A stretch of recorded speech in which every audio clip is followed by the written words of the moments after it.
I'm Jean Power. In this film I'm going to be showing you how to make one of these great herringbone robes, such as this necklace and the one I'm wearing.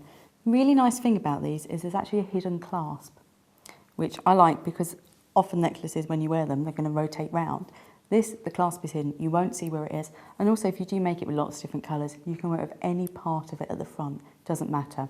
The clasp is there, it's hidden, it's a magnetic clasp, and what you want for this is quite essential, is a strong magnetic clasp. So when you buy one, make sure you ask who you buy it from, is it strong? You also want it fairly small that it will fit inside your tube. The way it works, it's a herringbone rope, but you have the clasp sitting at one end and the other end of the clasp is actually hidden back here. So when you join it together, it will sit inside there and be hidden, and that forms just part of the whole necklace, and it just looks like one of these other beaded sections. I'll talk you through how to make the necklace. It's made using ladder stitch and herringbone stitch. We've got basic instructions for those elsewhere on Bead TV, or you can look in the back of your copy of Bead magazine or any beading book, you should be able to find it. It's 8 beads around, so that's 4 sort of groups. I always start with it too high, just because it's more to hold my hand, it's a lot better to work with. What I'm going to do then is bead 8 stacks tall, 8 stacks long, too high, and then I'm going to join the ends together. Like I say, it's nice and simple, it's just herringbone rope, but the difference with this is we just use lots of beads. When I make one of these, I've made about 4 of them now, I sit there with probably 30 different tubes of beads and just play around. All I want to do is go up and down in size. I can use cubes, drops, daggers, 6s, 8s, anything you want to. Just have fun with it.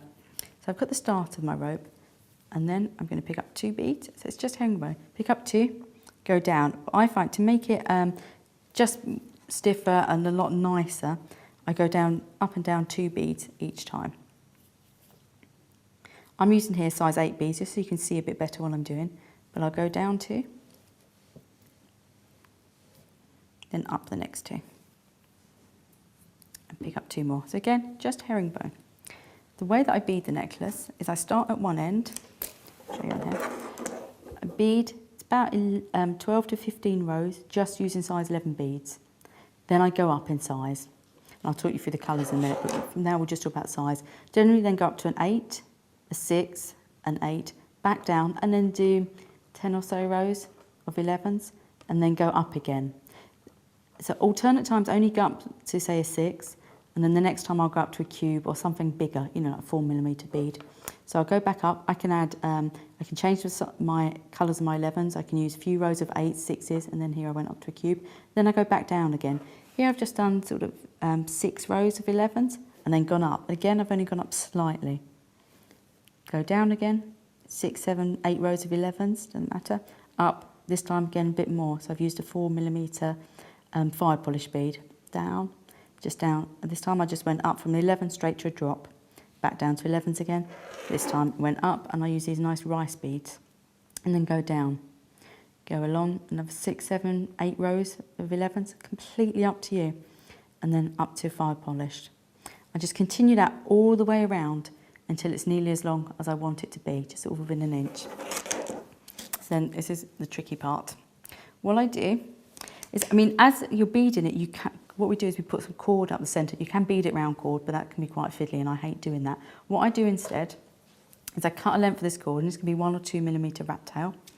I get my magnetic clasp and I stitch one end to my cord. These are nice and strong, these ones. I'll stitch one end to it, and then I cut a length of cord that's longer than the necklace. The other end, I'm going to bend over a piece of very thick, strong wire. You can actually use a coat hanger or something like that. Stitch the cord onto it, and then I'm going to drag the wire through the necklace, all the way through the centre. So at the end I started, what will happen is my clasp will sit there, and there'll be a cord going all the way through. I'll then stitch through my necklace and through the cord to make it nice and secure.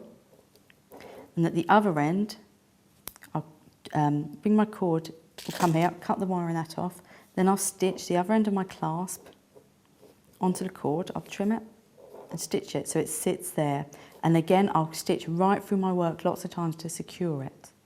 To hide this end then, I'm going to go back to my herringbone and increase out again. is what I did here, back up to where it gets thick. So it'd be like a, back up to a 6. And here I went down to an 8 just to hide the clasp a bit more, but don't go down again.